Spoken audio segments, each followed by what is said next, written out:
is Agata. I'm the head of marketing at PictoChart, the all-in-one visual communication tool and the organizer of the Business Storyteller Summit.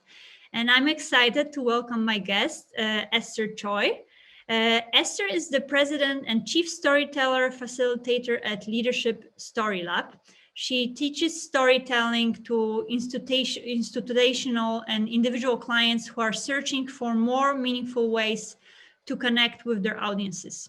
Since launching Leadership Story Lab, Esther and her team have served clients such as, for example, United Airlines, Tyson Foods, PwC, Brookfield Asset Management, and US Cellular. She has helped them get promoted, excel in their jobs, and motivate their teams and customers through storytelling. Esther is also the author of the book, Let the Story Do the Work, The Art of Storytelling for Business Success, which you can see in the background as well. She has the book there. And her work can be seen regularly on Forbes, Virgin, and Entrepreneur. Welcome, Esther, and thank you for joining us today. Thank you so much for having me. I've been looking forward to this conversation with you for a while. Great. So let me jump right in, because it's really like, something that is interesting our audience, the registrants, a lot. Why do you think it is so essential for leaders to master their storytelling skills? I'm so glad you start with this one. And the answer to that is so important and yet so basic. It's so basic that most people don't think about it. And this very critical and yet basic fundamental truth is that we as humans forget a lot and very quickly. What did you have for breakfast this morning? Or who did you talk to over the weekend? These are things that didn't happen, not that long ago, but we quickly forget. It's human nature. And so stories help us remember. Stories, any sort of data, especially if it's nested and weave into a narrative, is up to 20 times more likely to be remembered. But even more important than that, that is one of my favorite quotes from Alan Weiss, and that is, logic makes people think, emotions make them act. So why we tell stories in business is not because we all want to fulfill the closet performers inside us, although if you have that, that's great for you. But we tell stories in business because we want to persuade, we want to create change, we want to compel people to act. And that's why storytelling is so important for leaders to master. Yeah, I think it's definitely true. Like now when you said it as well with this example, like, remembering doing something over the weekend, it definitely applies that, like, if you nest it into a story, or if there is a story attached to it, it's way easier to remember it as well. And people want to listen to a story as well. But where can leaders apply storytelling skills? Like, is it, I know that it often, like, people see that it can be something included in the strategy because it's a topic that comes a lot as well. But are there other areas? Like, could you give us a few not so obvious examples? Sure. I think everywhere, every day, they're just littered with opportunities for us to tell stories. The key is that you might not be asked explicitly, say, hey, Agata, tell me a story. People may or may not know to explicitly ask for that, but it doesn't mean that the opportunities aren't there. For example, I know this one, no matter who you are, where you're from, how high in your organization you have climbed, or you just started out, I know you've been asked this before. And this is, tell me about yourself, right? Everybody has been asked to respond to that questions. And that's a great opportunity to tell them a story instead of regurgitate your resume. A second example would be when you are speaking with your higher ups, with your managers. They probably don't have time to hear the nitty-gritties and all the hard work every hour that you put in on fulfilling your job. But they want to hear a story that encapsulates the commitment, the challenges, the setbacks, but hopefully ultimate triumphs and success that you have brought, the impact that you have created. When you talk to customers, especially when you talk to prospective customers, they are going to pit you against your competitors, even if they don't explicitly say so. And so what you're going to do is not so much of elbowing out the next companies and trying to sell features or even benefits, but what they want to know is a future picture of, what are you going to bring me? What are you going to do for me if we buy from you? Because you're selling a future that has not happened yet. And so storytelling in that scenario can really tap people's imagination, in addition to invoking emotion, the right emotion for them to act. I've asked people over the past 10 years that I've been teaching storytelling prep work before training, and I've asked them to tell me situations where they thought storytelling could have made a positive difference. And over the years, I mean, there are hundreds and hundreds of very different scenarios, designed clients. One person said, wouldn't even talk to me if I don't articulate the why. It applies to clinical trial when you're trying to recruit people who participate in the clinical trial. I think that's a really hot topic right now. And so they're just everywhere. I think if you only pay attention, you can tell stories nonstop every day. Yeah, I think you are right. Like, we all have multiple stories from our life that we could definitely incorporate, like either in conversations with clients, like you said, or like when we talk with our team members.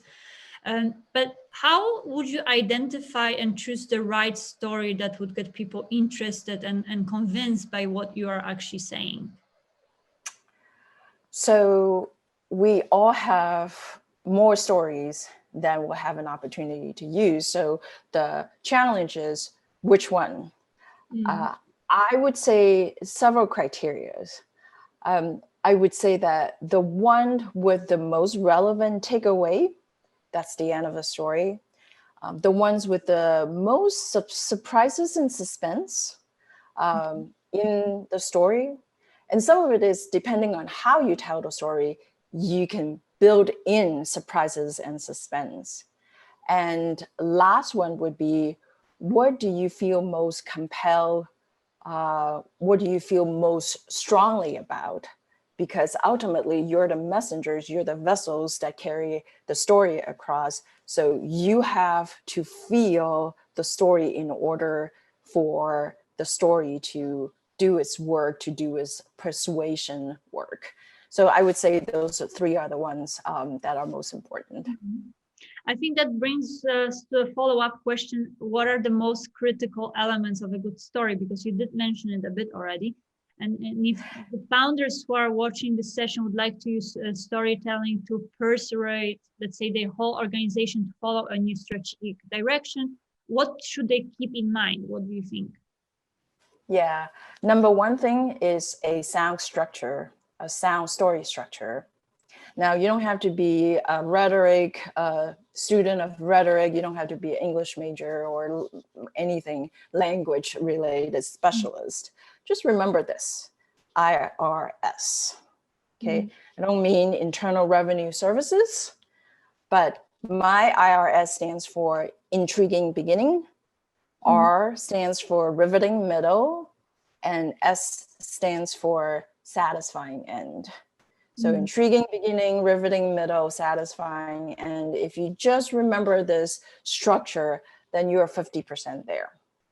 Now, if you can get your structure in place, then two other things are really important. You have to identify a theme. And this theme is what I say, what I call it, what is this really about?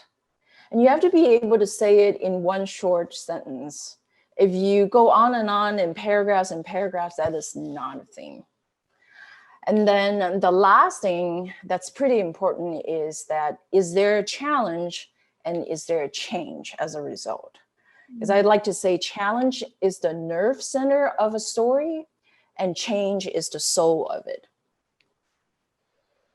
Makes sense.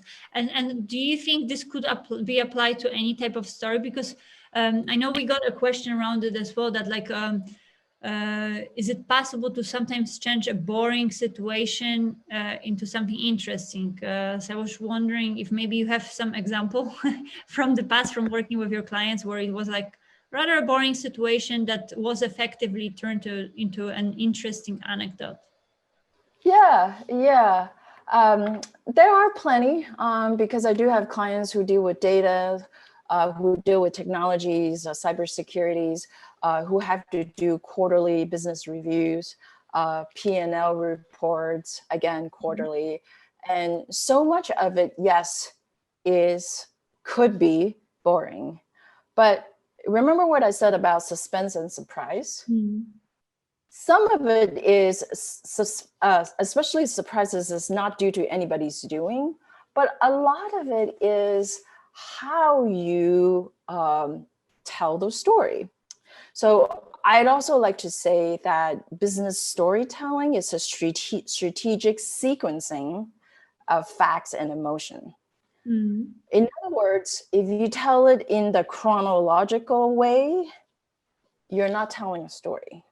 If you start with, hello, my name is, hello, this is about, hello, this is the overview, hello, this is the executive summary, those are typical, but they're suspense killers, they're surprise killers. And so if you can think of what I know to be mere fact, but your audience may or may not know, right? And you start with, I know that you expect at third quarter reporting that the number wouldn't be stellar, and you would be right. But I think instead of stressing out about it, we should rejoice. And here's why, right? You're not changing, altering, fabricating, making up anything, but you are framing and setting up what your story is really about, the theme. Like, the number looks terrible and you're right with your expectation, and that's why we should celebrate. Yeah, that's definitely makes it unexpected as well. Right. So the surprise, yeah, and what comes with it, the suspense.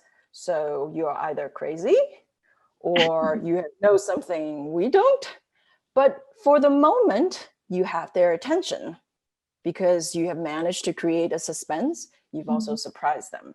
Now I have to say, don't abuse it, otherwise you lose them very quickly. Yeah. So to the point where this is legitimately, rightfully so, there's suspense and the surprise that you create, then, oh my goodness, how much time did people spend on Netflix watching their favorite shows? And then the same people will tell you, oh, I don't have time. Just give me the executive summary. Or we don't even need to have this meeting. I'll read about it. People do have time if they feel like they are invested in what you have to say.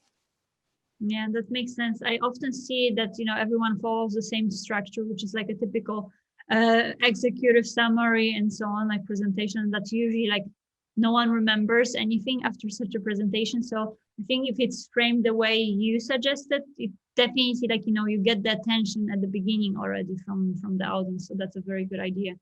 But could you maybe tell us as well, like, what are some common mistakes that you have seen that companies make when it comes to, like, storytelling? Yeah. So here I would blend storytelling with business communication, just because sometimes it's interchangeable. And I see very common mistakes. And some of it they all have to do with the mindset as well as the behaviors. So the number one mistake that oftentimes presenters made is I have to show them how much I know, how competent I am, instead of helping audience get to their needs. So instead of focusing on how much I show you, how much I know, rather than think about how much the audience, what kind of things audience needs to understand. That's number one. And number two, there's that inherent burden of proof that prove that we're the best, at least we're better, much better than our competitors, instead of here's how we serve you best. Okay, there's a huge difference because same with number one, it's all egocentric. It's how much I know. This is why we're the best, rather than you, the audience, how we can serve you best and what you really need.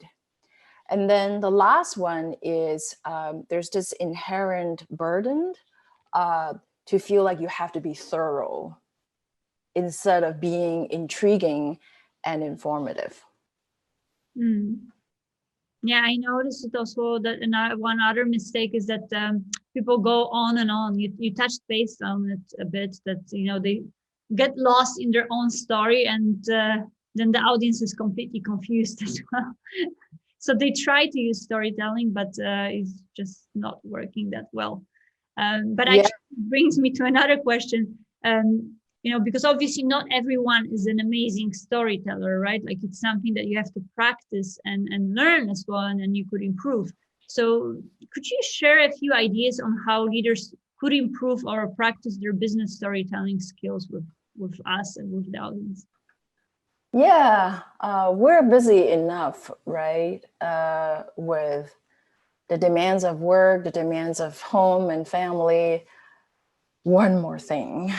So I really advocate for storytelling, but I definitely empathize that it takes time, it takes practice. And so my philosophy is rather do it in slow drips, small drips, but in an ongoing basis rather than, take a huge, avalanche, drink it by the fire hose, and then don't do anything about it. So if you take a course, good for you. If you go to training, good for you. But then the question is, after the training, after you hear a great speaker, after this session, what are you going to do?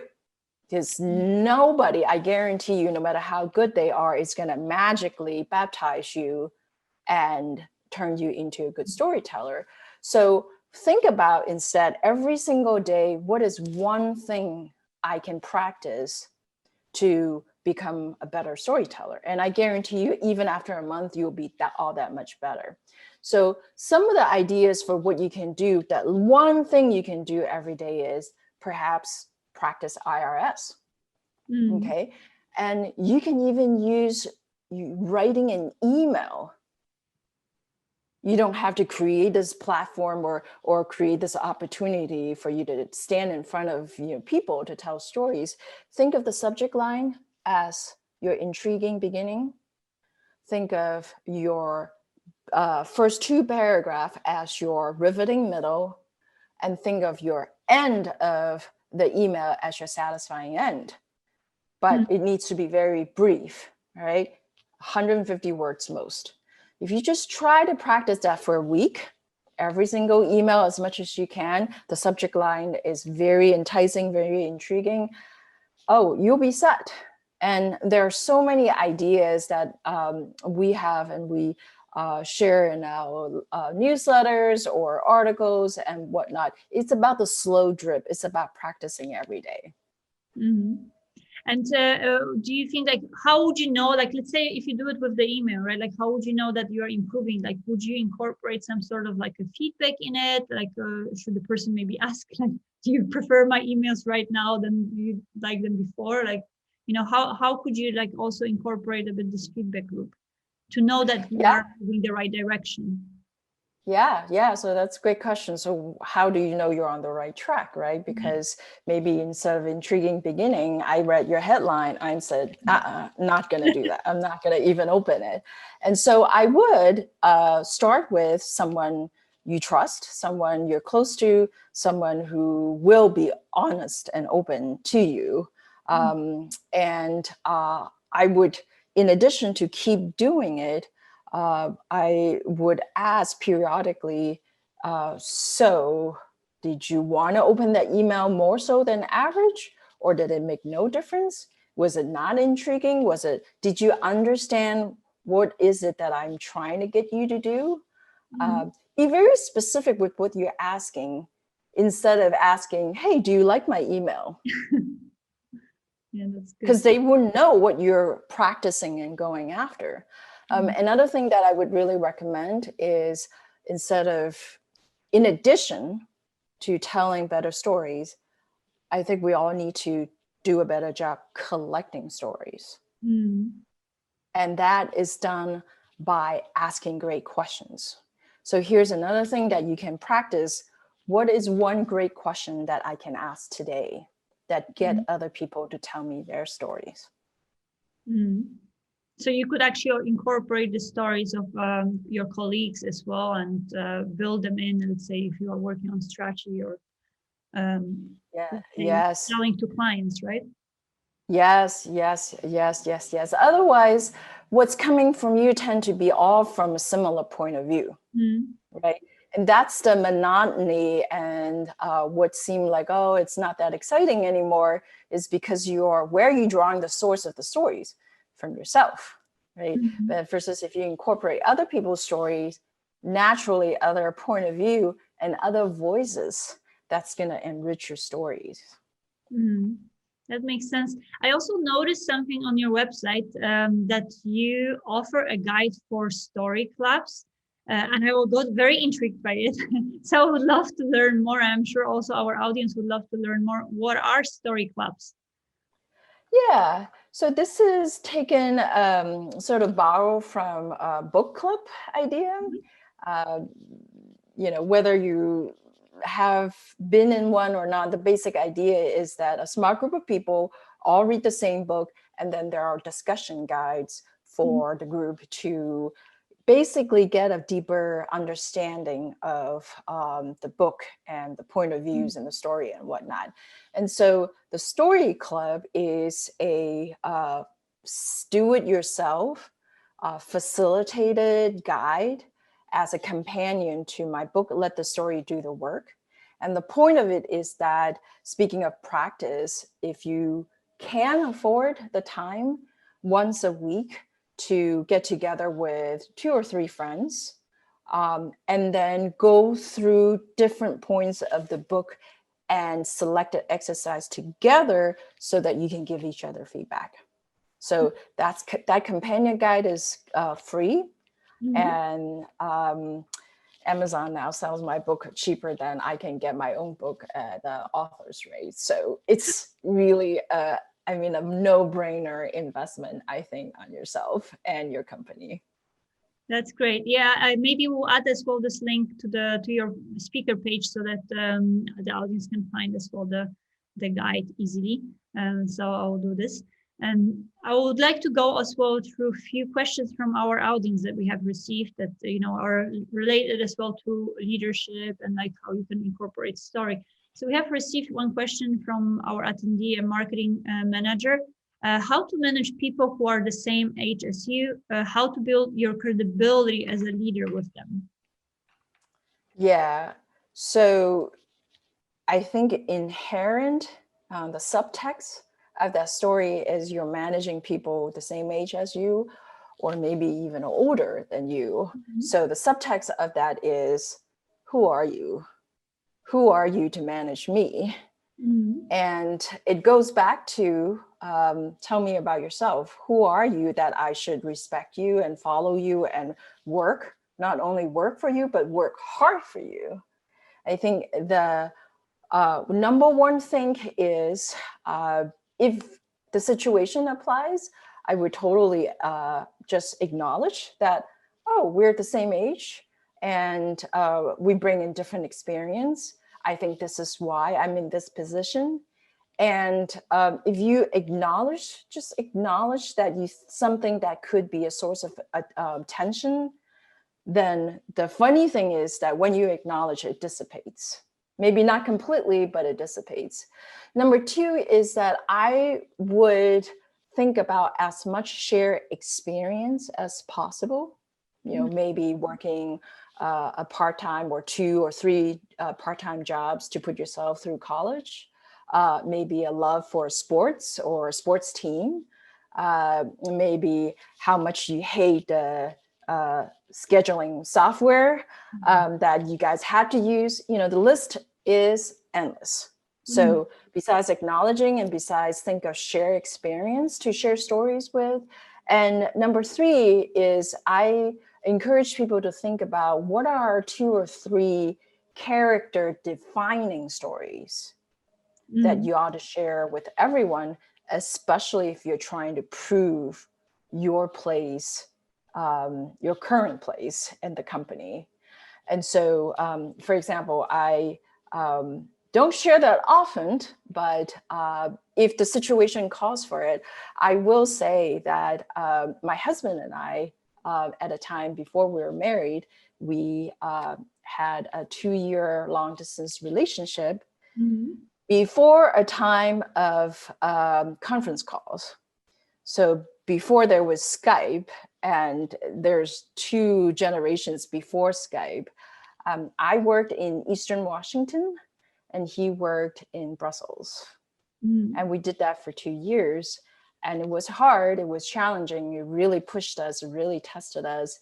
But I think till this day, this is probably the hardest thing and the thing that I'm most proud of.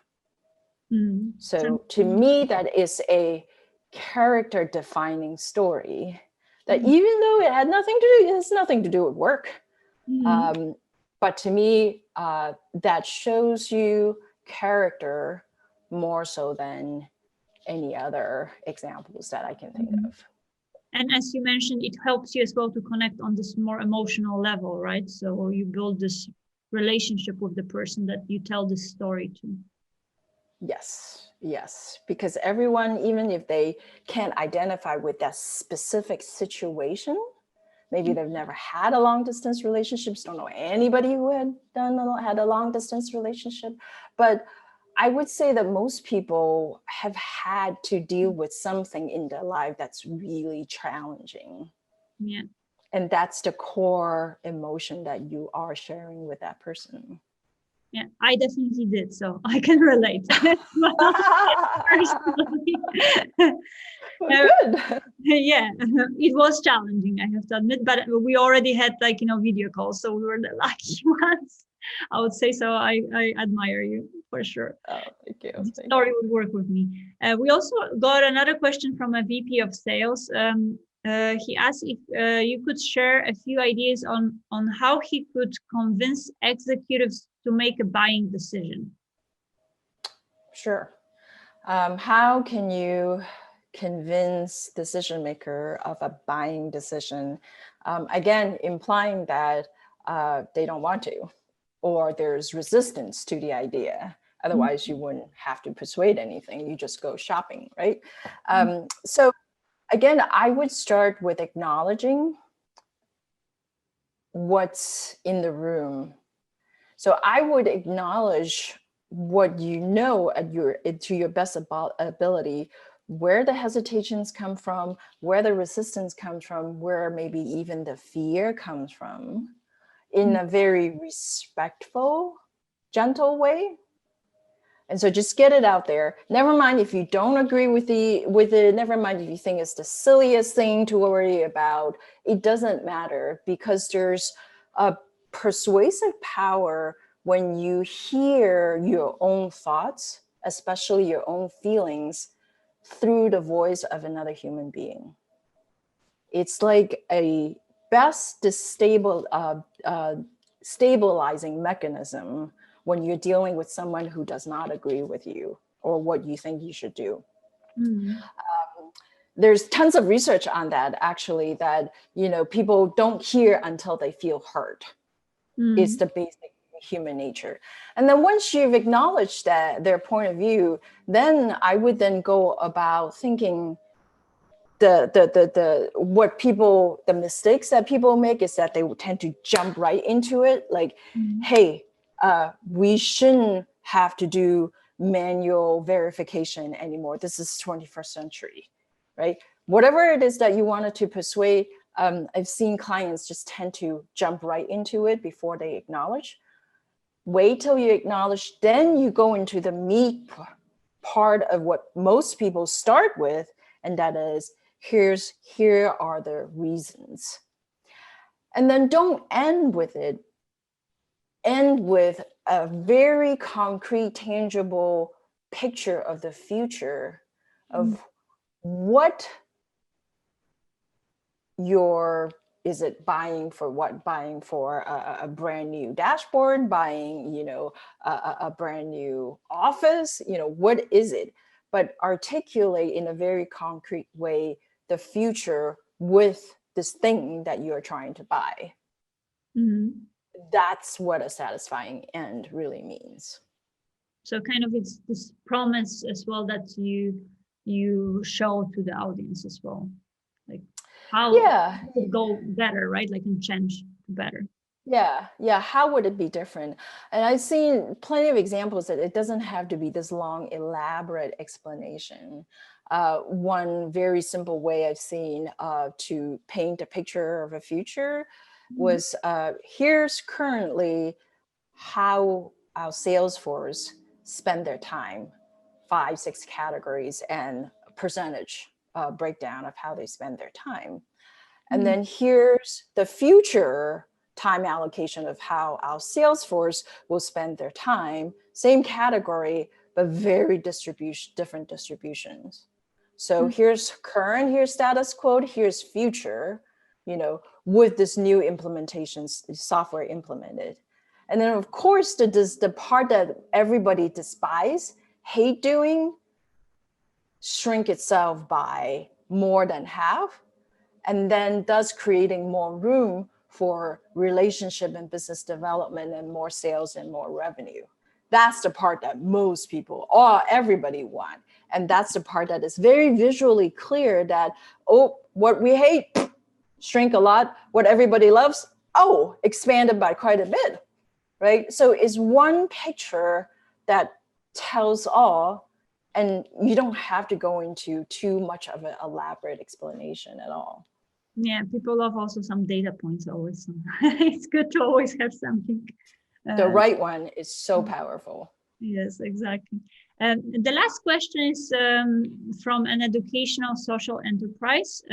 We don't sell products to customers in our social media, but we post content to create collaboration and share the impact, insights, and inspiration. What kind of stories can further help us to advance our cause? Yeah. The cause-based selling, those are in some level harder and some level easier. But if you know what your story should pinpoint, you can minimize the challenge of that kind of selling and maximize the benefit. One thing is understand the identifiable victim effect. And that basically is saying that people can't relate to millions and billions and trillions. They just can't. But people can relate to one person, especially with a face. So as some of my fundraising colleagues said, put a face on the case. And so we would rather call it the identifiable beneficiary impact, and that is having a face to identify with a cause. Number 2 is showing before and after. And I would caution that there's often a systemic issues that is stalling progress, sometimes years, sometimes centuries. And so I did encourage people to pinpoint challenges, right? And change, right? But we have to be very careful about not portraying the challenge as so great that it backfires. Because if the challenge is so great, what often happens is that people go, well, there's nothing can be done about it. So, so showing the before, but be very careful about where you draw the line of the challenge. And then the last thing I would encourage people to think about, what are some basic facts of life that you can lean on to carry, whether it's your campaign and whether it's, you know, your cause. I recently am working with a group of people. I'm certifying them to do story facilitations with me. So they get to use all our tools and training process. And one of them talked about how she was about to go to a restaurant, but waiting for an elevator with her husband. The elevator is very slow and they're just growing impatient, tapping their feet and wondering, should they just take the stairs? It's just on the third floor, you know, we can take the stairs. And then they didn't realize that somebody with them waiting for the elevator, sitting on a wheelchair, can hear them debate, should they wait or should they take the stairs? And then eventually the gentleman in the wheelchair turned to them and say, take it, take the stairs because you can. Wow, that's powerful. Yeah. So take it because you can. It's so simple. You don't have any big fancy words, but that really speaks to some basic fundamental truth about life. That's it's gold. You struck gold, and you should definitely use it. Yeah, that's a very good story. I think it's also something that, like, you know, people can connect a bit more, and definitely taps to their emotions as well. Thank you so much, Esther. It was really a pleasure to have you here with us and then to learn from you. Thanks for sharing your knowledge, your insights with the audience of the Business Storyteller Summit.